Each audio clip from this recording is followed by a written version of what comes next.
Assalamualaikum warahmatullahi wabarakatuh.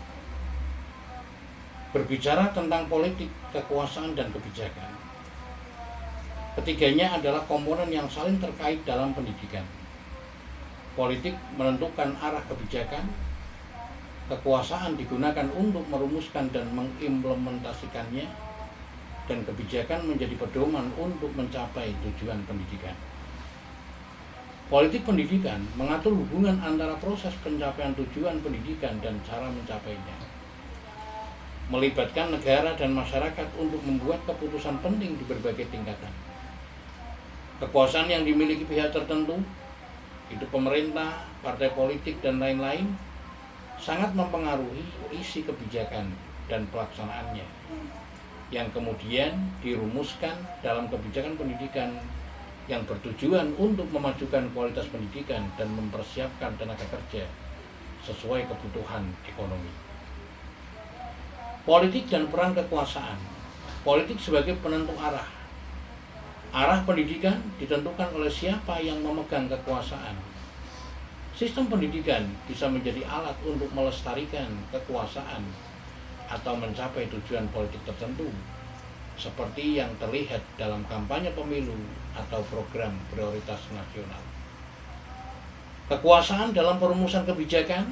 Kekuasaan baik yang dimiliki pemerintah maupun kelompok digunakan untuk merumuskan kebijakan pendidikan yang sejalan dengan visi dan ideologi mereka.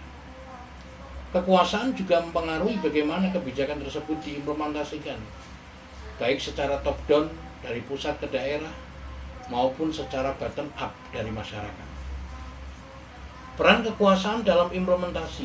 Kekuasaan digunakan untuk mempengaruhi proses dan hasil implementasi kebijakan. Pihak yang memiliki kekuasaan dapat memastikan bahwa kebijakan dilaksanakan sesuai rencana atau sebaliknya mengubah kebijakan yang ada. Kebijakan pendidikan. Yang pertama, kerangka kerja. Kebijakan pendidikan berfungsi sebagai kerangka kerja yang mengarahkan sistem pendidikan, menentukan standar, strategi, dan prioritas. Yang kedua, kebijakan pendidikan sebagai pedoman bertindak. Kebijakan menjadi pedoman bagi semua pihak untuk bertindak dan menjalankannya program pendidikan. Yang ketiga, sebagai pembatas perilaku.